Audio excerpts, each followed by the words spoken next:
Hey everybody, I've been a game master for about 20 years, and over the time I've made plenty of mistakes. I still make some, but hey, that's part of learning, right?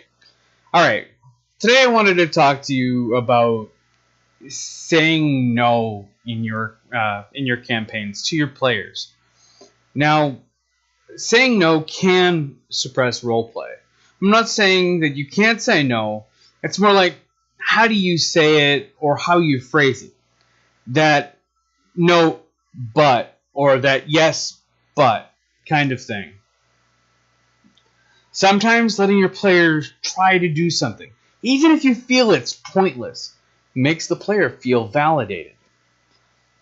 I've had DMs where I'm just, I'm thinking about what I want to do, and I want to cast, and then I hear the DM say, no. Well, why? Why can't I? Then I get this response that because I am the DM and I say so. While that is the DM's caveat, I do feel it's overused as a dismissive tool.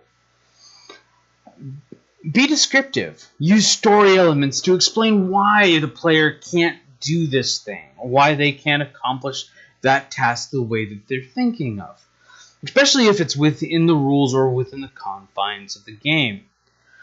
This will help engage your players more, where they feel more immersed in your game. Another example I've had is I roll a nat 20 to hit with my longsword, and DM says your blade misses. What? Why? And the response I got was plot armor. This really isn't a good answer and isn't engaging me at all. It's just telling me that the DM didn't plan or didn't prepare for anybody to actually hit their monster. Now, if the DM had said something of, your blade passes through an illusion. Oh, okay. Now I know that this monster isn't there. And this monster is just here to deliver a message, as a plot driver. And as a character, it would be much easier to understand that as an answer. I want to solve this puzzle using magic. No, I want you to do that the right way. What? Okay. If a player wants to use a spell to solve a puzzle or a problem, let them. It uses a resource. And that resource, they'll be down for that upcoming battle, especially, if it's a nice high-level spell slot to be able to figure out this puzzle. Now, if you just say no, without explaining yourself or without using any story elements, it sounds like you're railroading your player. Sometimes, though, saying no is part of your job. Stats out of whack. You find that character cheating gear onto their character sheet, or like a level 1 having a full plate. Well, but it's fine to say no. You don't need to sugarcoat those instances. Sometimes, though, you have got this character who wants a simple reskin, or they're looking for a polearm that isn't really in their warlock build, just because they're looking for this niche build. It's okay to say no, but not, or not really no, but not yet, and have them work for those items so they can build their character, because they're not going to get everything at level 1 anyway. So have them work towards that goal. They feel better for accomplishing what they're trying to do at that point. I want to kill those shopkeepers to take all the items. Okay. If they're able to kill your shopkeeper, let them. But it's going to have repercussions. This is your way of saying no. City guards, coming to arrest them. Other adventurers get hired as mercenaries to go after your adventurers.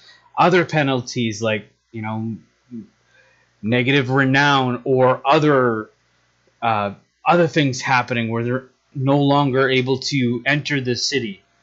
Repercussions happen. D&D is about freedom, but there are limits.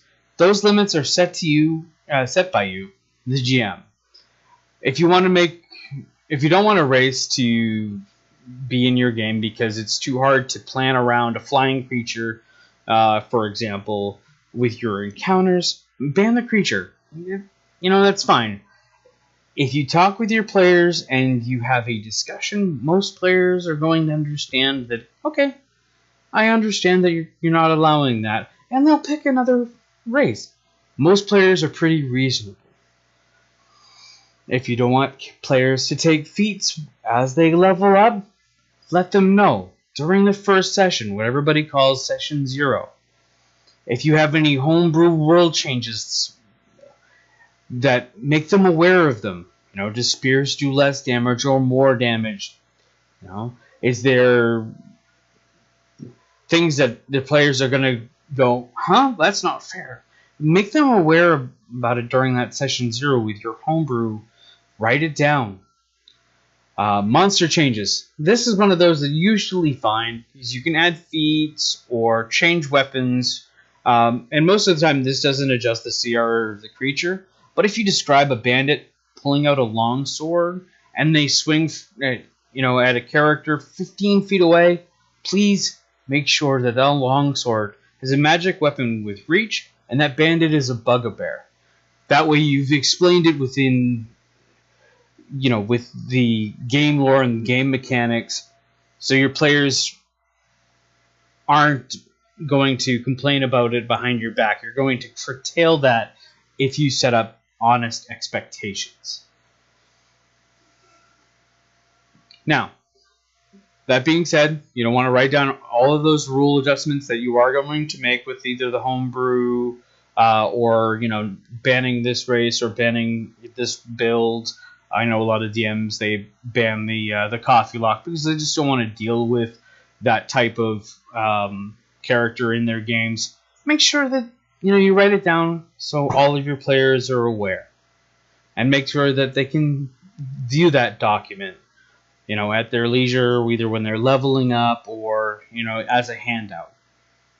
Well, I hope that you find that these DM tips are helpful, and hopefully they'll improve your game. If you like my channel, please click like and subscribe, and I hope to see you again with more videos. Have a great day.